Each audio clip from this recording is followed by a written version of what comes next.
My name is Steve Zeltzer, and I host a show called Workweek Radio on KPFA, and also I'm with a group called United Public Workers for Action, which was formed in 2008 to organize public workers against privatization and deregulation. The forum that we're going to be having tonight is, I think, going to be important. It's amazing that after 100 years, and I'll go into it, I mean, Russia is on the front page in the United States political agenda. And there are causes for that we'll go into tonight. And I think that the question of future of the United States and Russia is a vital question for not just the people in the United States and Russia, but the world.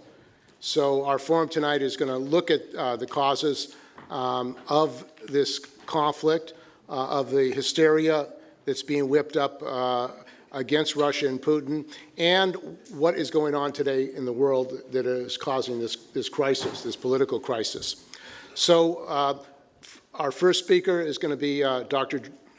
George Wright, who is as pointed out, is a professor, retired professor of Chico State University, and also worked at Skyline, and has been a long time political analyst of international relations. Welcome, George Wright. Just a real quick note, I taught political science and international relations at Chico State for, I think, about 34 years, and I taught history at Skyline College for about 8.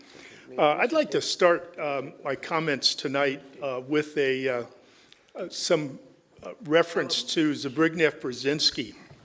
As you know, Brzezinski passed away. Closer. You want to get closer? Okay. As you know, Brzezinski passed away yesterday, and at age 89, and he's quite relevant to our discussion tonight because for those, how many know of his career and his role?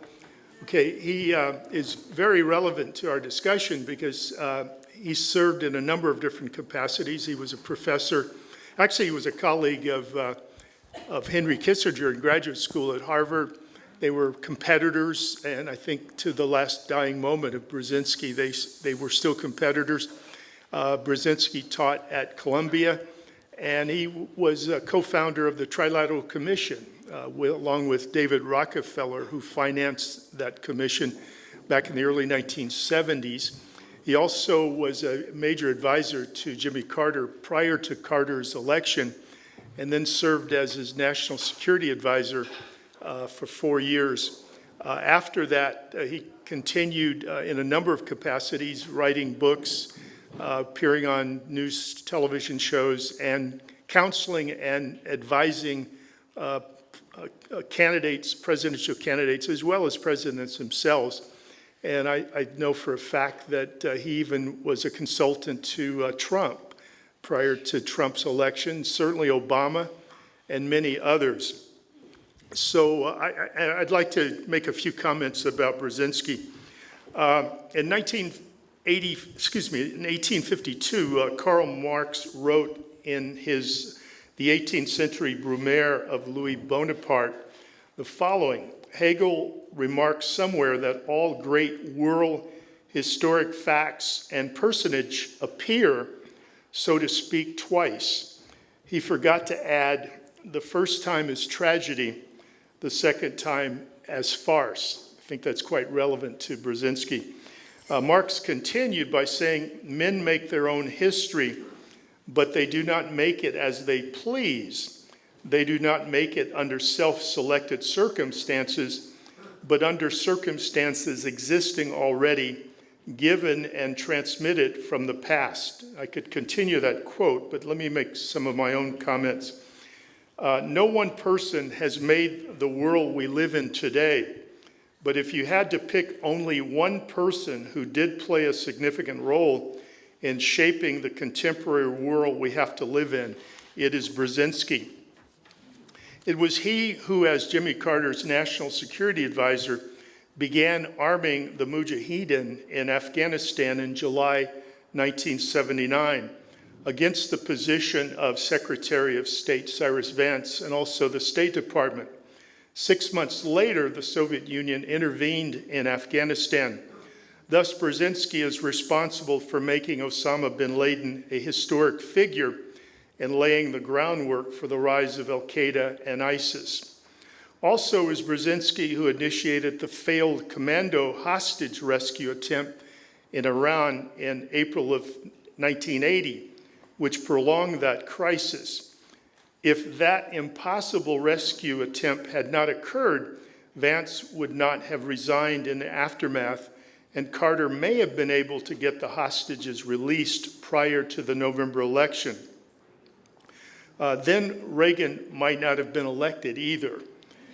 In a January 1998 interview in Nouvelle Observateur, Brzezinski made the following comment about his role in Afghanistan.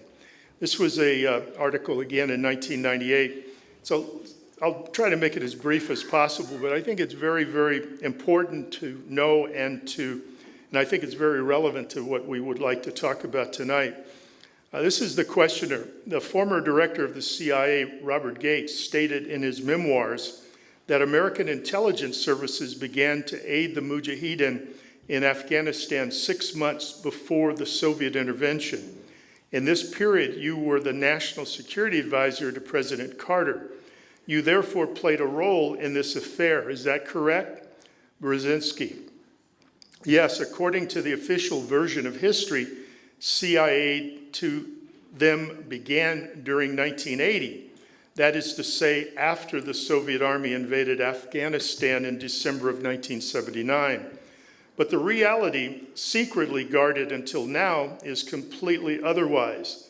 Indeed, it was July 3rd, 1979, that President Carter signed the first directive for secret aid to the opponents of the pro-Soviet regime in Kabul.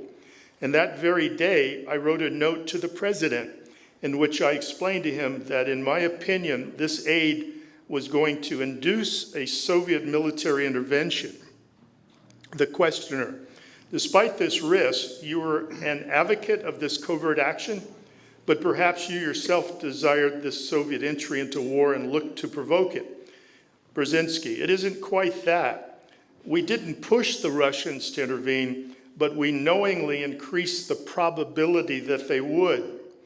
Questioner: when the Soviets justified their intervention by asserting that they intended to fight against a secret involvement of the United States in Afghanistan, people didn't believe them. However, there was a basis of truth. You don't regret anything today? Again, this is 1968, before 9/11. Brzezinski: regret what? That secret operation was an excellent idea. It had the effect of drawing the Russians into the Afghan trap, and you want me to regret it? The day that the Soviets officially crossed the border, I wrote to President Carter, we now have the opportunity of giving to the USSR its Vietnam War. Indeed, for almost 10 years, Moscow had to carry on a war unsupportable by the government, a conflict that brought about the demoralization and finally the breakup of the Soviet Empire. And then the questioner asks, and neither do you regret having supported the Islamic fundamentalists, having given arms and advice to future terrorists? Brzezinski: what is most important to the history of the world, the Taliban or the collapse of the Soviet Empire? Some stirred up Muslims or the liberation of Central Europe and the end of the Cold War? That shows you the hubris of American foreign policymakers, I think. I have a personal experience indirectly with Brzezinski. I worked as a congressional lobbyist in 1978 in Washington, obviously, for the Washington Office on Africa, which was a liberal church-sponsored organization that dealt with issues pertinent to white minority rule in Southern Africa, particularly South Africa and Rhodesia at the time. Some of you may remember in March of 1978, there was an episode called the Shabatu incident where, I'm not going to go into detail, but it related to Zaire and Angola. And I was kind of Johnny on the spot at the time, walking all over places in Washington, D.C., Congress, State Department, et cetera. So I had an interesting perspective on all of that at the time.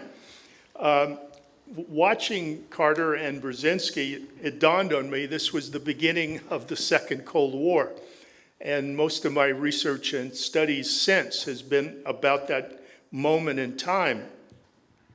In fact, my PhD was on the Carter administration's foreign policy towards Angola.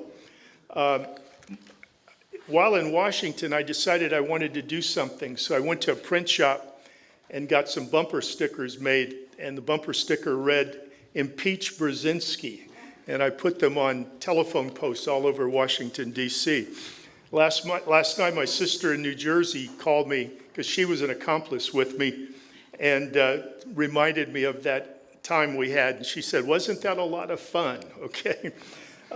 Brzezinski's gone. All we have now is Kissinger left. Okay, now I'd like to get into my remarks. I probably not have a lot of time, but we'll try to make some key points.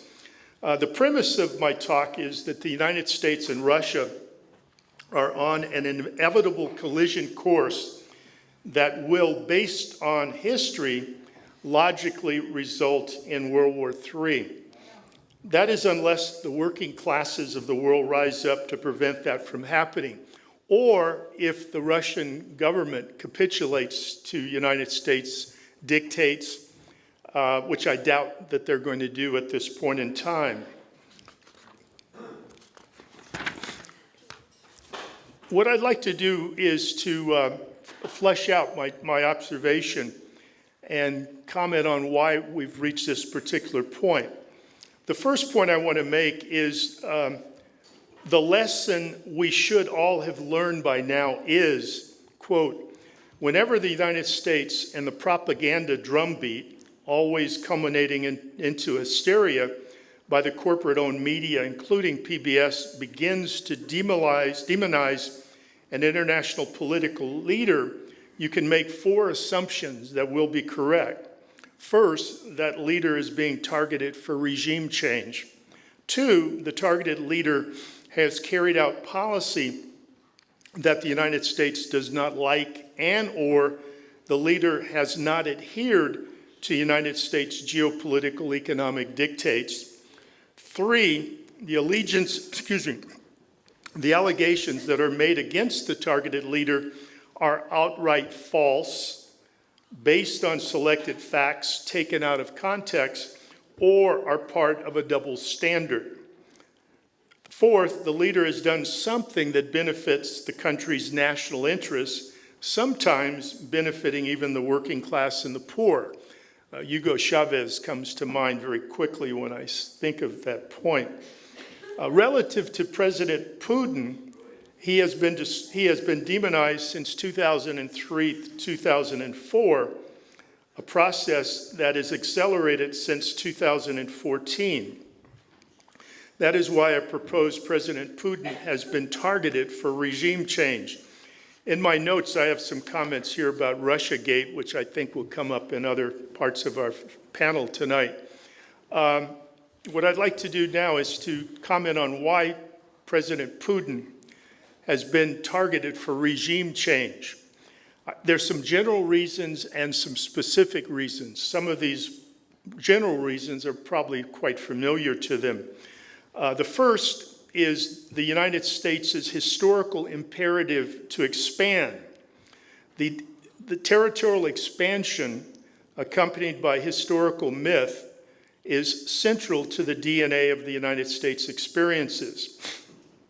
The City on the Hill, Manifest Destiny, White Man's Burden, Defend the Free World from Communism, American Exceptionalism as well. There's more I could say, but I'm going to move on. The second reason, a general reason, is the imperative of imperialism. Imperialism can be understood by the never-ending drive for markets, cheap labor and raw materials, and geostrategic advantage. The imperative of imperialism is driven by capital accumulation, facilitated by state-managed geopolitical and strategic intervention. Imperialism leads to an inevitable clash of competing imperial powers, resulting in inter-imperial competition, conflict, and warfare. And that's why I can safely say that US and Russia are headed for a major war. The third general point, I think, may be somewhat new to some of you. There was a British geographer at the turn of the 20th century by the name of Halford Mackinder. Any of you have heard of Halford Mackinder? He is a very important figure in our discussion. He was co-founder of the Royal Geographical Society, original member of the Royal Institute for International Affairs, and an advisor to the British Foreign Office. He's also considered the father of geostrategic studies. In 1919, in a book that he wrote, he came up with the notion of the heartland theory. And what I want to propose is the heartland theory helped shape British foreign policy in the early part of the 20th century. And since 1945, the heartland theory has helped to shape United States foreign policy. And curiously, Brzezinski is right in the middle of that process. What was Mackinder's heartland theory? It was as follows: who rules Eastern Europe commands the heartland. Who rules the heartland commands the world island. Who rules the world island commands the world. This is from Mackinder's Democratic Ideals and Reality, written in 1919. We need some definitions here. What is the heartland? The heartland is Russia. The world island is Europe, Africa, and Asia. And the rimland, which is mentioned in his work, but I didn't bring it up yet, the rimland is the area surrounding the heartland. Just so happens to be Eastern Europe and the Middle East, Central Asia, etc.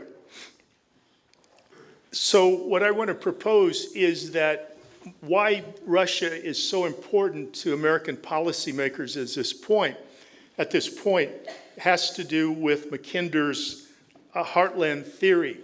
In 1991, when the so-called Cold War ended, the United States found itself in a position that it couldn't believe. Now areas of the world that had been closed off to the U.S. was available for them to gain control over or hegemony over. And those areas obviously included Central Asia and also Russia. What I'd like to comment now is that after 1991, and probably before, U.S. foreign policy makers were trying to come up with a new formulation as to how to carry out its foreign policy. From 47 to 91, one could argue 1985 to 91, that the formulation was based on containment of communism, which was obviously the Soviet Union. With the absence of the Soviet Union or communism, the U.S. had to have a new rationale. So this is where Brzezinski meets Mackinder. And I would argue most of the foreign policy makers in the last 25 years or so have been influenced very strongly by these ideas. Brzezinski wrote a book that was published in 1997 that I think is an imperative for people to read if they want to understand what's going on in the world today. The book was entitled The Grand Chessboard. And borrowing from Mackinder, Brzezinski wrote several passages that I think are relevant. Commenting on Eurasia, by the way, the subtitle of the book is A Geostrategy for Eurasia. This is Brzezinski, the world's most populous aspirants to regional hegemony, China and India, are in Eurasia, as are all the potential political or economic challengers to American primacy, particularly Russia. Collectively, Eurasia's potential power overshadows even America's.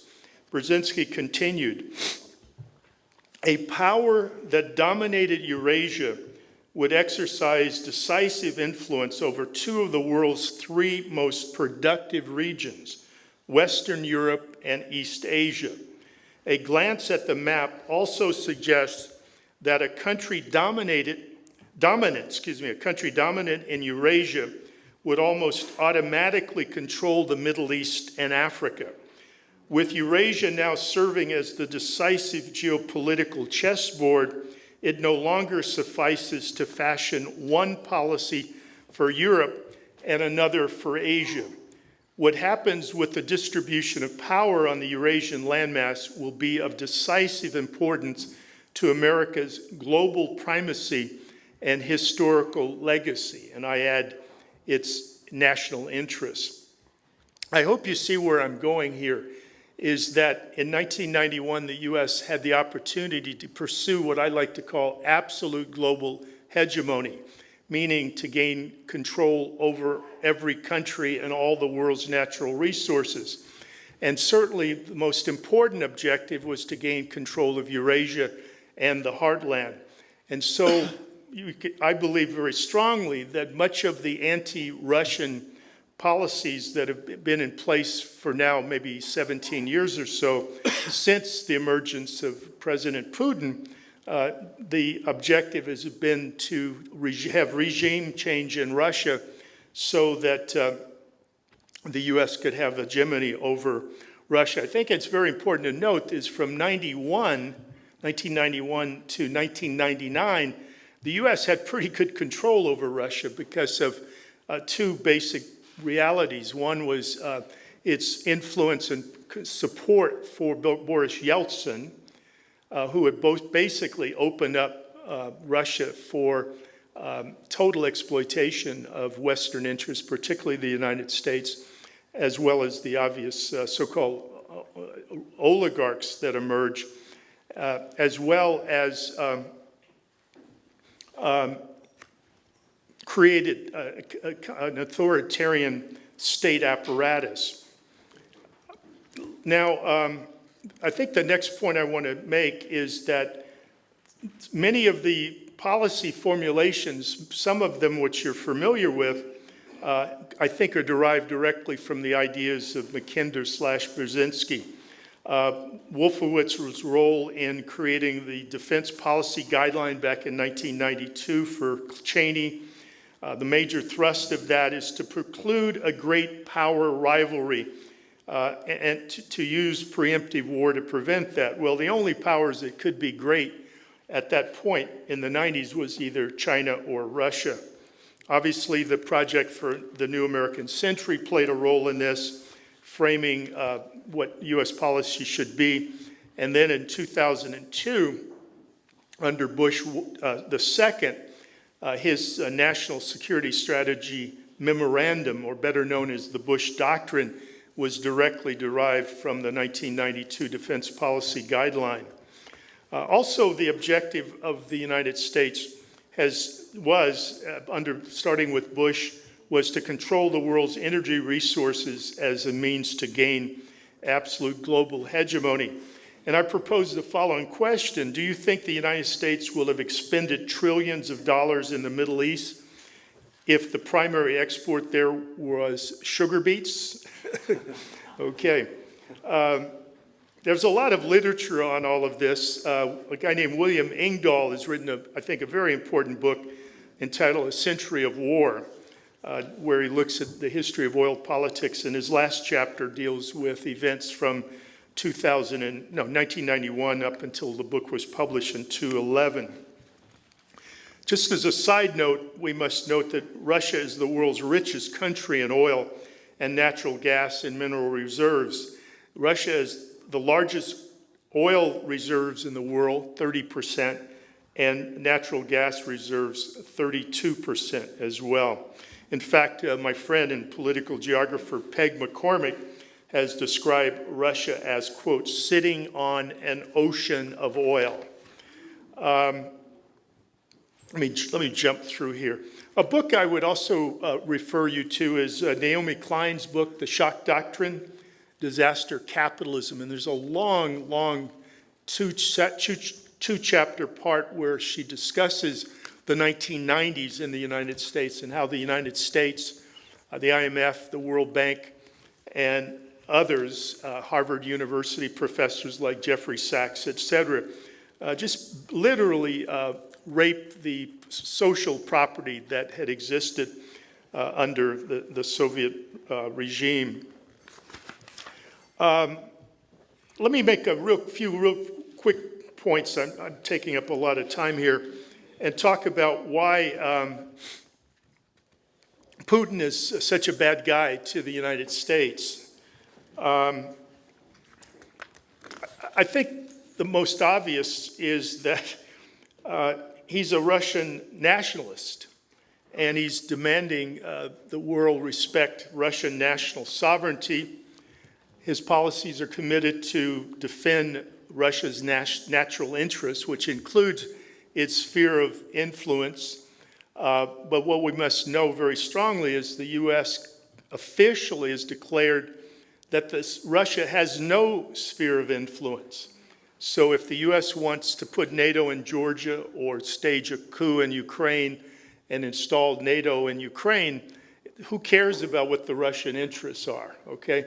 And when they do react defensively and annex Crimea, the criminal is Putin and the Russians, okay? Although they forget what the U.S. did in Kosovo back in 1999, which is somewhat analogous, by the way. There are a couple reasons besides this. Also, Putin, or the Putin administration, is committed to international cooperation. And this agenda has been articulated by President Putin in numerous speeches in international venues. If you haven't done so already, I would strongly encourage you to go online and read some of Putin's speeches and listen to some of his talks on YouTube. I think you'll be surprised about what you're going to hear if you depend solely on U.S. corporate-owned media to tell us about what Russia is doing. What are some of the reasons why, besides that, more concrete reasons, why the U.S. is against Putin? I think there are 3 or 4, and I'll just mention the headlines real quick. Putin is critical of ongoing and early United States geopolitical military aggression. His overall criticism is against U.S. encirclement of Eurasia, including the pivot to Asia related to China. Also NATO enlargement, I think you guys know a little bit about that, where almost every East European country is now a member of NATO, and NATO actually borders on the Russian border with the Baltic states. And in 2008, NATO proposed that Georgia and Ukraine would eventually become members of NATO as well. Also, Putin has been critical of the U.S. facilitating coups d'etats and color revolutions. The color revolution in Georgia in 2003 and Ukraine in 2004. And obviously, the U.S. orchestrated coup in Ukraine in 2014. Let me shift. I think the fundamental problem right now is, though, Russia, I believe, as largely as a reaction to U.S. policy, hostile policy towards Russia specifically, has acted in a way that I think is very important, and in a way that I think isn't commented on in our media very much.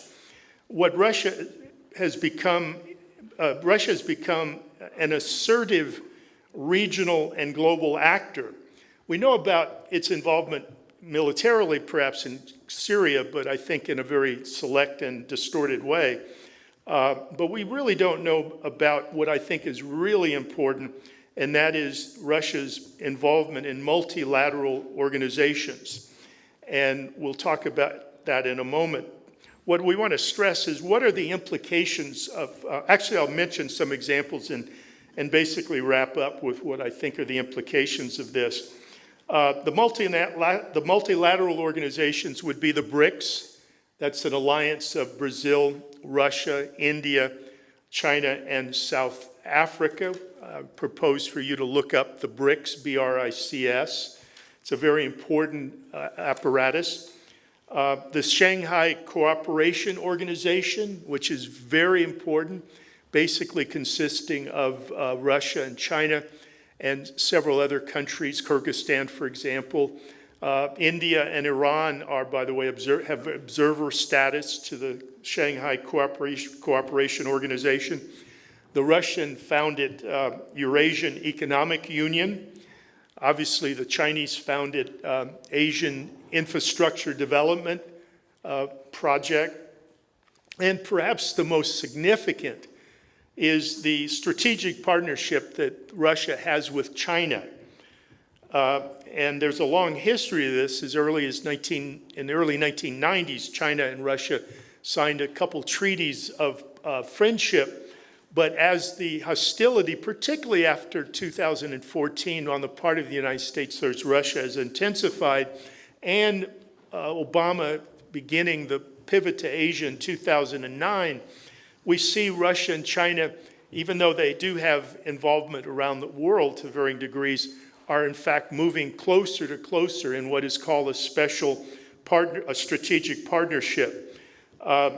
Quote, as Russia and China increases its role in the world, and the United States has made it explicit that it intends to contain both countries, Russia and China have solidified their special partnership. This has led to, quote, both countries becoming, quote, directly and indirectly supportive of each other's increasingly commonly defined interests. This special partnership, as I referred to as a moment, is based on a series of treaties of friendship and cooperation signed in 1994, 96, and 2001, culminating in the 2012 Comprehensive Strategic Partnership of Cooperation, and in 2014, in the wake of the U.S. coup in Ukraine and the crisis of the South China Sea, which is U.S. created, I believe, we see the strategic partnership. And that strategic partnership includes a variety of things: strengthening close coordination of foreign policy, bilateral trade and economic cooperation, reform of the international financial architecture, dialogue on new rules of law and promoting legal concepts for enhancing investments, investment protection, privatization as well, and significantly joint military and security cooperations to prepare for the possibility of a Sarajevo moment, which could happen even as we speak if you're in southeast Syria. Just one more second. What are the implications of all of this? One is obvious. If the goal of the U.S. is to follow the guidelines of Mackinder and Brzezinski, it is that they must not allow a dominant country emerging in Eurasia. And certainly they don't want an alliance between the two powerful countries, Russia and China. To continue, though, what this also implies is the development of potentially of international alliances and organizations independent of the United States. It's Washington consensus based on neoliberalism, NATO apparatus, et cetera, et cetera. What this also implies is the possibility of developing a counter-hegemonic alliance, which at best creates a parallel structure to the United States and possibly challenges United States hegemony. And perhaps the thing the U.S. doesn't want the most is it also implies the possibility of a multipolar world order rather than a unilateral world order dominated by the United States. The only problem with all of what I'm talking about is socialism is not on the agenda. Thank you.